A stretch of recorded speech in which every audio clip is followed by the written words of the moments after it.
special report.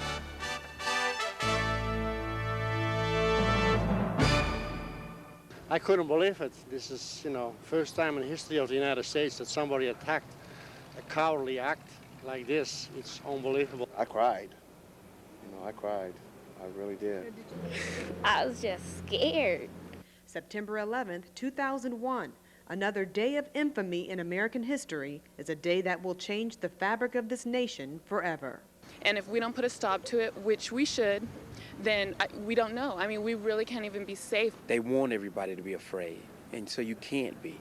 You do have to move on with your life. Every city's on high alert, especially cities like Hawthorne, that is only 3 miles away from the original destination of 3 of the planes that turned to bombs.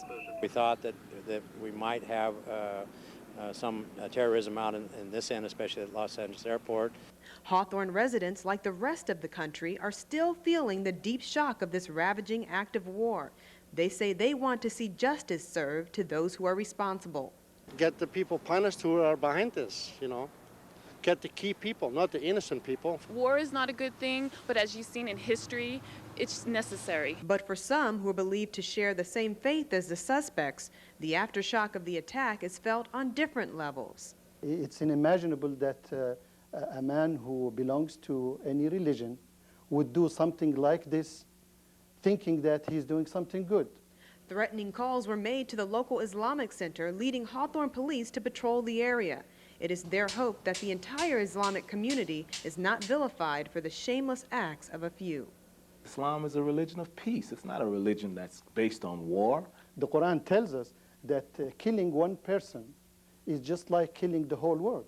But while some have unjustifiably lashed out at local Muslims, most Hawthorne residents are aware that they are not to blame, and they don't want to see the suffering of any more innocent people. I don't think that, for one instant in my mind that they sat back and said, okay, we're plotting along with our brothers in the Middle East. It's the worst terrorist act to ever hit the soil of this nation. And while communities around the country, like Hawthorne, grapple with how to respond, we are reminded not to turn our frustration toward one another, but to instead use this national crisis as a time for peace and solidarity as a people. We now turn our attention toward the situation at Hawthorne Airport with reporter Marissa Yamani. It was an eerie sight at the Hawthorne Airport, a ghost town. Not even one plane starting its engine. The FAA lifted restrictions on certain air carrier type of operations. That does not affect Hawthorne Airport. Operations here at Hawthorne are still restricted to the ground. They may not leave. However, there were a couple of planes here allowed to take off, such as these Merlins, air taxis that seat 19 people. This one in particular may soon be on its way to New York as a charter. While the Hawthorne Airport is not as bustling as LAX, it still is usually pretty busy. We have typically approximately about 500 air operations a day. On different days, we may have it even greater. Those who are most affected? Commuters such as employees of Northrop Grumman. The company flies its workers between Hawthorne and Palmdale on a daily basis. As for new security enforcements, we do not allow people just to walk onto the airport. That will not change. As to whether or not there will be additional security procedures and requirements down the road, we'll just have to wait and see. Now, as to when things here at the Hawthorne Airport will return to normal, officials say they don't know, and it definitely won't be for a while. If you have any questions, call the manager's office. For HCTV, I'm Marissa Yamane.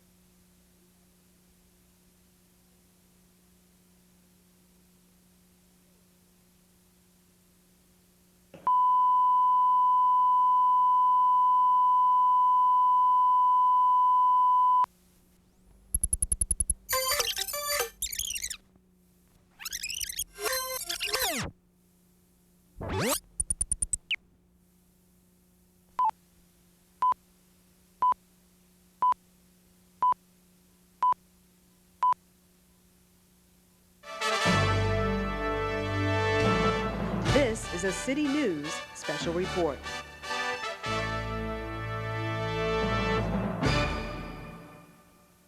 All over the the city of Hawthorne, you'll find people coming together to mourn the September 11th tragedy. Outside City Hall, a candlelight vigil takes place in honor of those victims and their families.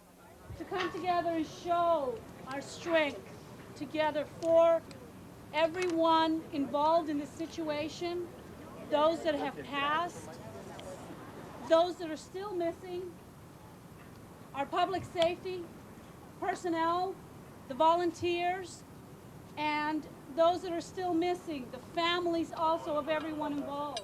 Mayor Guidi offered words of hope and peace. Regardless of your nationality, your beliefs, we need to unite, and we need to expand and not look at all people, just the people that have created this harm. After I'm through here, I'm going over to the Islamic Center to show my support, to show them that they are part of our community and that this racism, discrimination, doesn't play a part in this. One Australian family stuck here due to canceled flights reminds us all this incident is felt on a global level. We also know that at least 100 Australians are missing. And I'm sure there's hundreds of people from other countries missing in the disaster too. So it touches the whole world, not just America really. So we're here where it's obviously the impact is the greatest, but it is a national event, but really it's a worldwide event, and there's loss all over the world and consequences for families everywhere. أشهد أن محمدًا رسول الله. Across Hawthorne, at the Islamic Center, Muslim people also gather to mourn the recent tragedy.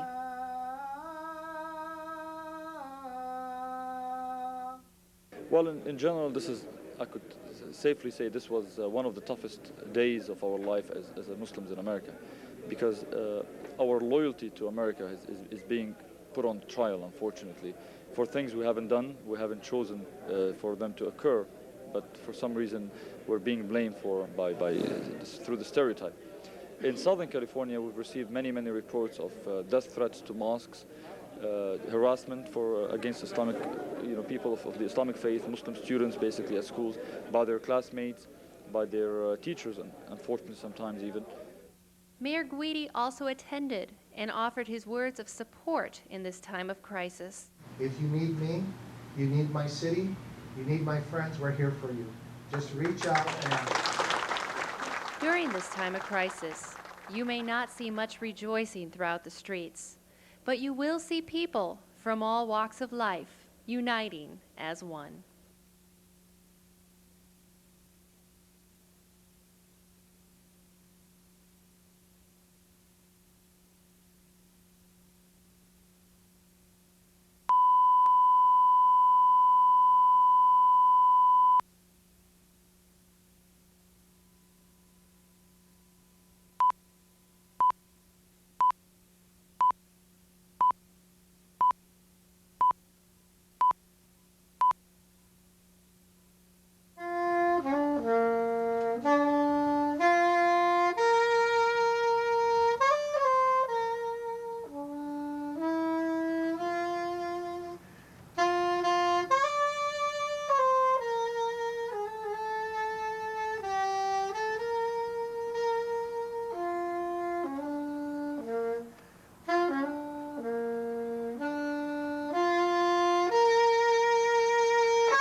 In a place where kids are usually worrying about their grades, ways to be popular, and who their best friends are, Hawthorne Middle School students take time out to help those across the nation. Put your right hand over your heart. Ready? Begin. I pledge allegiance to the flag of the United States of America. These three girls pledge a lot more than just their allegiance. They have dedicated countless hours of time to initiate and carry out a program to aid the victims of New York and Washington. The teachers and the students all felt the tragedy in their own ways, and Meekin, Marissa, and Elizabeth came to me. They had already researched the idea of raising funds for the American Red Cross and asked if we couldn't do something as a school to help those who really needed it. Well, I felt sorry for the victims that lost their loved ones, so I wanted to do something special for them. Well, I've been watching TV and how people have been donating blood, and I wanted to do that, but you have to be 16 and a weight limit, and I couldn't do that. So me, Meekin, and Elizabeth were surfing on the web, and we saw this thing that said donate. So we went to the principal, and we asked her if it would be okay if we did a fundraiser, and we did. After collecting donations from each homeroom for a week, the results put a bright smile upon the girls' faces. A whopping $1,009 was the fruit of their labor. And how do they feel about this? Great. Very excited. Yeah. Very proud. Some students just gave like $5 or $1. Some teachers donated $50.